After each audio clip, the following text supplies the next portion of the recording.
सुहाना ने जैसे ही फोन काटा, राज और सुहाना ने एक दूसरे की नजरों में देखा और दोनों के दोनों अपनी इस हरकत पर मुस्कुरा दिए। दोनों बच्चों की तरह खिलखिलाकर हंस रहे थे। हंसते हंसते सुहाना राज के सीने से लग गई और राज ने उसे बाहों में भर लिया। महज 1 मिनट के अंदर राज ने सुहाना को किस करना शुरू कर दिया। आश्चर्य की बात यह थी कि सुहाना ने भी की इस हरकत पर कोई एतराज नहीं जताया, बल्कि वह भी राज का बराबरी से साथ दे रही थी। वह भी राज को किस कर रही थी। एक एक करके दोनों के कपड़े उतर चुके थे और कुछ ही देर में दोनों पूरी तरह से एक दूसरे में समा चुके थे। आज जो सुहाना ने महसूस किया था, उसके बाद सुहाना की आंखों में खुशी के आंसू थे, क्योंकि यह एहसास उसके लिए एकदम अलग था। अपनी याददाश्त भूल सकती है, पर किसी के करीब होने के एहसास को नहीं, और इसीलिए यह एहसास सुहाना को एकदम नया लग रहा था। उसे पता था कि यह एहसास उसने पहले कभी महसूस नहीं किया है, और जो भी था बहुत अच्छा था। दोनों थक कर सो चुके थे। जब दोनों की नींद खुली तब दोपहर के 12 बज रहे थे। सविता जानती थी कि दोनों सुबह घर लौटे हैं, इसलिए सविता ने जानबूझकर राज और सुहाना को डिस्टर्ब नहीं किया था। आज तो दोनों ने इस कमरे को अपना हनीमून स्वीट बना लिया था। दोनों के बीच में आज के दिन में फिजिकल रिलेशन बना याद ही नहीं था। सारा दिन दोनों कमरे के अंदर ही थे। एक बार को ऐसा लग रहा था जैसे दोनों का मन एक दूसरे से भर ही नहीं रहा। रात को तकरीबन 8 बजे राज ने सुहाना को तैयार होने के लिए कहा। सुहाना, अब मुझसे कहीं नहीं जाया जाएगा, मैं कहीं नहीं जा सकती। आपको पता नहीं है मेरी पैरों की हालत कितनी खराब हो चुकी है।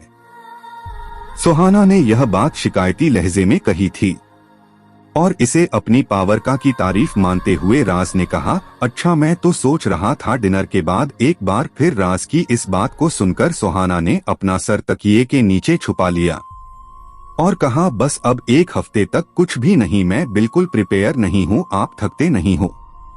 राज, तुम हो ही इतनी खूबसूरत, तुम्हें देखकर अगर कोई मर्द थक जाए तो वह मर्द नहीं है। राज की इस तारीफ पर सुहाना शर्मा गई और उसने राज को छेड़ते हुए कहा, क्या बात है जनाब, आज तो आप बड़ा खुलकर बात कर रहे हो। किसी बाहर वाले ने अगर देख लिया तो उसे यकीन नहीं होगा कि वह दी ग्रेट राज शेखावत को देख रहा है। उसे लगेगा कोई रोड साइड रोमियो है। राज, तो लगने दो ना, क्या फर्क पड़ता है। किसी के लगने की वजह से मैं तुम्हारे लिए अपना प्यार दिखाने का तरीका थोड़ी ना बदल दूंगा। और यह कहकर राज दोबारा से सुहाना को किस करने लगा। थोड़ी देर के बाद राज सुहाना को अपनी बाहों में उठाकर बाथरूम लेकर गया। दोनों ने साथ में नहाया और उसके बाद सुहाना को तैयार करके राज उसके बर्थडे डिनर लेकर निकल गया। शहर के 5 स्टार होटल में राज ने सुहाना के लिए बुक किया हुआ था। दोनों जैसे ही वहां पर पहुंचे, सुहाना ने देखा कि राज ने उस होटल का रूफटॉप पूरा बुक करके रखा हुआ है। वही किनारे पर एक बड़ा शानदार सा केक, शैंपेन की बोतल, वायलिन और म्यूजिक बजाने वालों की टीम बैठी हुई है। उन्हें देखकर सुहाना ने आश्चर्य से राज की ओर देखा और कहा, ये सब कुछ मेरे लिए है। राज ने सुहाना को छेड़ते हुए कहा, नहीं, वह क्या है, आज ना सविता का भी बर्थडे था तो मैंने सोचा कि बहुत दे सरप्राइज दे देता हूँ। बेचारी हमारे लिए कितना काम करती हैं, खुश हो जाएंगी। राज की इस बात पर सुहाना ने हंसते हुए राज के सीने पर प्यार से एक मुक्का मारा और उसके सीने से चिपक गई। राज ने प्यार से उसके सर पर हाथ फेरा और बड़े अदब से उसका हाथ पकड़कर उसे टेबल पर बिठाया और सुहाना की टेबल पर बैठते ही सारे म्यूजिक वालों की टीम ने सुहाना के फेवरेट हिंदी फिल्मी गाने बजाने शुरू कर दिए। थोड़ी ही देर के बाद एक वेटर ने आकर शैंपेन की बोतल खोली और सुहाना और राज के लिए गिलास में चैंपियन डाली। दोनों नीचे चीयर्स किया, केक काटा और एक दूसरे की बाहों में बैठकर आज की शाम एंजॉय करने लगे। पर सुहाना को नहीं पता था कि एक और बड़ा सा सरप्राइज उसका इंतजार कर रहा था। रात के तकरीबन 11:45 बज चुके थे। म्यूजिक, शैंपेन और बर्थडे डिनर जारी था। दोनों एक दूसरे की बाहों में इस तरह से खोए हुए थे कि उन्हें समय का एहसास ही नहीं था। ठीक 11:59 पर राज के फोन पर अलार्म बजा और अलार्म से राज का ध्यान उस ओर गया और वह सुहाना का हाथ पकड़कर उसे रूफटॉप के किनारे पर लेकर गया और वहां की रेलिंग पर ले जाकर उसे खड़ा कर दिया। सुहाना घूर कर राज को देख रही थी और उसने आश्चर्य से राज की ओर देखते हुए कहा, यह क्या है? वहां पर म्यूजिक में इतना मजा आ रहा था, हम यहाँ क्यों आ गए हैं? सुहाना को इस तरह से परेशान देखकर राज को थोड़ा तो अच्छा लग रहा था, पर राज ने उसे आसमान की ओर दिखाते हुए कहा, उधर देखो। सुहाना ने थोड़ा इरिटेट होकर आसमान की ओर देखा और कहा, तारे, यह तो मैं अपने छत से भी देख सकती हूँ, हम यहाँ क्यों आए हैं? राज, 1 मिनट तो रुको। मराज का यह कहना था कि तभी आसमान में जोर से पटाखों की आवाज आई और महज कुछ सेकंड के अंदर happy birthday, I love you, मुझसे दोबारा शादी करोगी, यह लिख गया इन शब्दों की, और रोशनी सारे आसमान में बिखर चुकी थी और इसका उजाला सुहाना के दिल में बस चुका था। सुहाना ने राज के साथ शादी के लिए हाँ कह दिया था। दोनों ने तय किया था कि दोनों जल्दी ही दोबारा शादी कर लेंगे। रात के तकरीबन 2 बजे दोनों घर वापस लौटे तो एक दूसरे की बाहों में समाकर सो गए। राज अगर चाहता तो सुहाना से आज के आज शादी कर सकता था, वैसे भी वह उसी की पत्नी थी। दोनों एक दूसरे को प्यार करते थे तो शादी करने में कोई एतराज नहीं था, पर राज चाहता था कि वह सुहाना से उस वक्त शादी करें जब आना के दिल में किसी तरीके की गिले शिकवे ना रहे और पुराने अतीत को राज पूरी तरीके से सुधार चुका हो। इसीलिए राज ने शादी करने में कोई जल्दबाजी नहीं दिखाई। दोनों एक दूसरे के साथ बहुत खुश थे। एक दूसरे के बिना दोनों का एक पल भी गुजारा नहीं था। राज भी अब थोड़ा सा निश्चिंत हो चुका था क्योंकि सुहाना को सब कुछ पता था। आज राज ऑफिस से कुछ देर से आया और आते ही उसने सुहाना से कहा कि उसे किसी इम्पोर्टेंट बिजनेस मीटिंग के लिए 1 हफ्ते के लिए अमेरिका जाना होगा। सुहाना तो यह सुनकर ही उदास हो गई कि राज 1 हफ्ते के लिए उसके आसपास नहीं होगा। सुहाना, पर मैं 1 हफ्ते आपके बिना क्या करूंगी? राज, अरे एक काम करो, तुम मेरे साथ चलो, वैसे भी मैंने तुम्हारा भी टिकट करवाया हुआ है, मुझे बस तुम्हारी हाँ या ना का इंतजार था। सुहाना, नहीं, मैं ऐसे आपके साथ चलूंगी तो आपको काम में डिस्टर्ब होगा। राज, नहीं, मुझे कोई भी डिस्टरबेंस नहीं होगी, तुम मेरे साथ चल सकती हो। और वैसे भी विक्रांत मुझे बता रहा था कि तुम्हारी कंपनी का भी अमेरिका में कोई काम पेंडिंग पड़ा हुआ है, तो एक काम कर सकती हो, तुम मेरे साथ चलो, विक्रांत को कहो वह काम तुम कर लोगी। सुहाना को राज की यह बात बहुत ज्यादा अच्छी लगी क्योंकि आइडिया अच्छा था।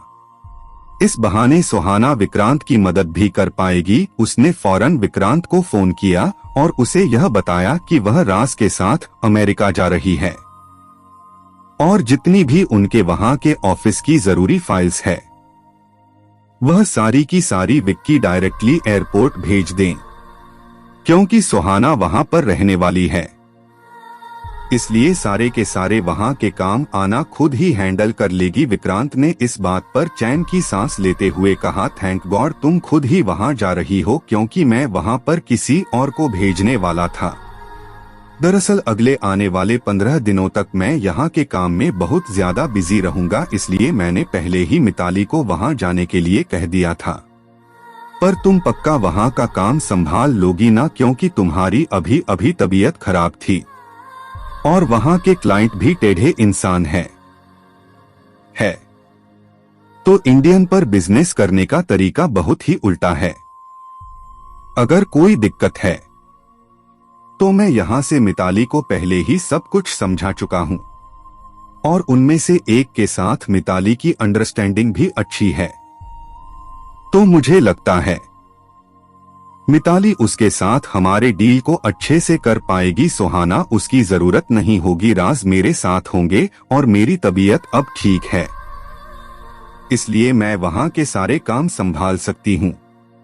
आप बस वहाँ के कामों की फाइल डायरेक्टली एयरपोर्ट भेज दो, क्योंकि मैं यहाँ से 2 घंटे के बाद एयरपोर्ट के लिए निकलूंगी। विक्रांत ने ओके कहकर फोन काट दिया और अपने ऑफिस में मिताली को बुलाकर अपना अमेरिका का प्लान कैंसिल करने के लिए कहा। मिताली को शायद यह बात बिल्कुल अच्छी नहीं लगी, क्योंकि मिताली इसी प्रोजेक्ट के भरोसे पर विक्रांत से प्रमोशन एक्सपेक्ट थी।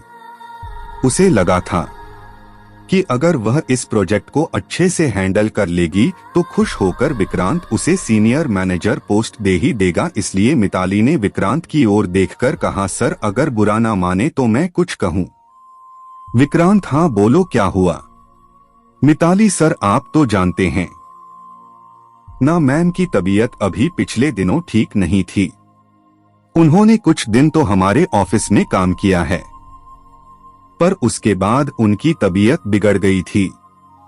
आपको नहीं लगता कि इस तरीके से उनके भरोसे इतना बड़ा और इतना प्रेस्टीजियस प्रोजेक्ट छोड़ देना ठीक नहीं है?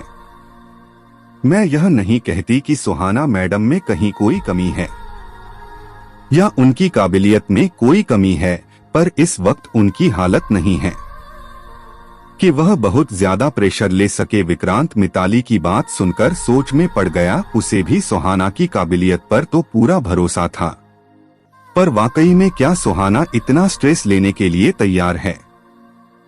विक्रांत इस बात पर हामी नहीं भर पा रहा था। इसलिए विक्रांत ने मिताली की ओर देखकर कहा, पर सुहाना ने तो खुद सामने से आकर इस प्रोजेक्ट को हल करने के लिए कहा है। अब अगर मैं उसे मना करूंगा तो उसे लगेगा कि मुझे उसकी काबिलियत पर भरोसा नहीं है। मिताली, सर मैं आपकी बात से इत्तेफाक रखती करती हूं, पर वर्मा इंटरप्राइजेज और एलन ग्रुप दोनों के ही चेयरमैन बहुत ही तेज इंसान हैं। उनके साथ डील करना इतना आसान काम नहीं है। अगर आप बुरा ना माने तो मैं पहले भी इन लोगों के साथ डील कर चुकी हूं, तो मैं सुहाना मैम के साथ चली जाती हूं। उनके काम में दखलंदाजी नहीं करूंगी, पर अगर उन्हें कहीं जरूरत पड़ेगी तो कम से कम कोई तो उनकी मदद करने के लिए मौजूद होगा। विक्रांत को मिताली की बात जम गई और इसलिए विक्रांत ने मिताली को सारी फाइलें देते हुए कहा, ठीक है, अपनी मदद के लिए जो भी स्टाफ तुम लेकर जाने वाली थी उसमें से जिसे भी तुम ले जाना चाहती हो उन्हें लेकर अहाना के साथ चली जाओ।